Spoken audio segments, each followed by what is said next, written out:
with Broth, we tried to produce a horror film, design a game that could scare people, but without being silly and gory. It's got to be something that had a nice story and you felt so you're living in a scary house, for example. We pushed it one step further. It's never been pushed before, and I'm very pleased the way it's come out in that sense. There's not a lot out there that's sort of competing with it. There are very simple shoot-em-ups. Well, we've got that plus lots more in there. We've tied them well. They don't feel as though we've just sort of stick Doom in there and try and stick some cruddy logic in there. It's really good logic and it works well and fits well with the game. So you can't see the joins. And if you feel happy when you played it, you think, I've done something for a change. Rather than just killing monsters, I've actually done something. Production designer characters, backgrounds, all props. I storyboarded most of the Haunting, as in script-wise for live action sequences. Storyboarded the intro. I think it says a lot about what's to come for the game, the actual promise of the actual game itself. It's 3D graphics and silicon graphics, very impressive indeed. They've kept very true, God bless them, to my design.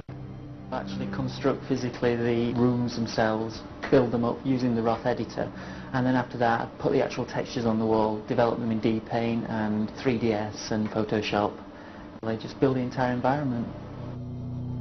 It's a really sort of interesting feature of the game that you can go from such extremes of one location to the other. Realms of the Haunting is played in the first-person narrative, first-person perspective. It's a cross, really. It's a hybrid between your shoot-'em-up arcade-style games and your traditional adventure-style games. It's a point-and-click as well. Colt 45, semi-automatic handgun. It's a huge game, massive. Sound-wise, it's a very rich project indeed.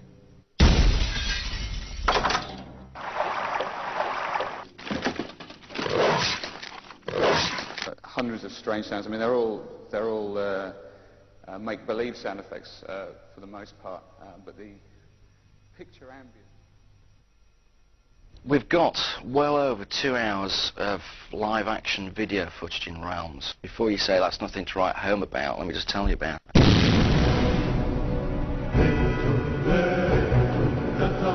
Basically, it's been a 7-week shoot, which is the length of a feature film.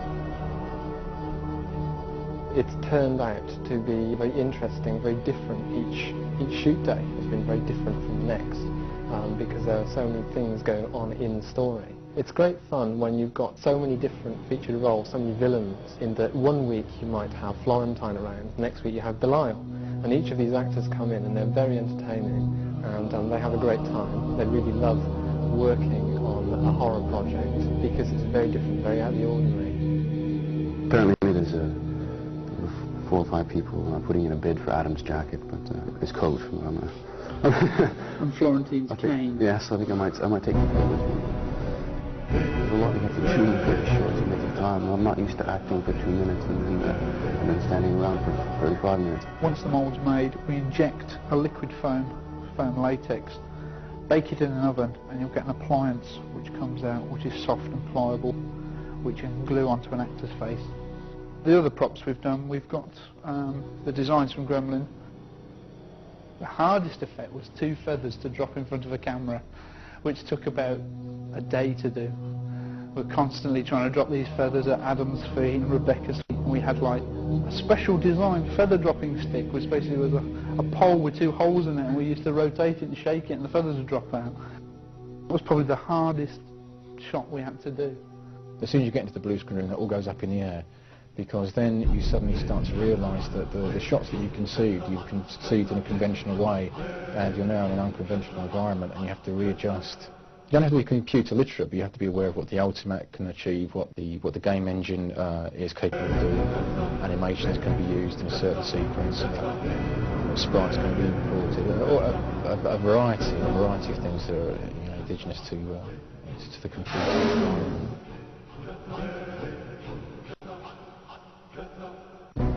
Supplied with backgrounds for the game.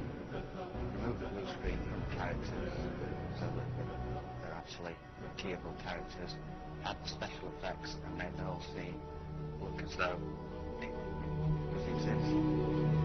The level of sophistication is increasing all the time. Realms of the Haunting has got a huge amount of live action footage incorporated within the gameplay, This is pretty new stuff. It's very ambitious in the amount of it that it has, and it's a good mix. It seems that it's going to link very well with gameplay. I think that's going to happen more often. Productions are going to become larger, it's going to become more complex, and the qualities that you see in film and television will be expected in CD-ROM projects. What do we got here? Realms of the Haunting is exciting, horror, scary, action, adventure.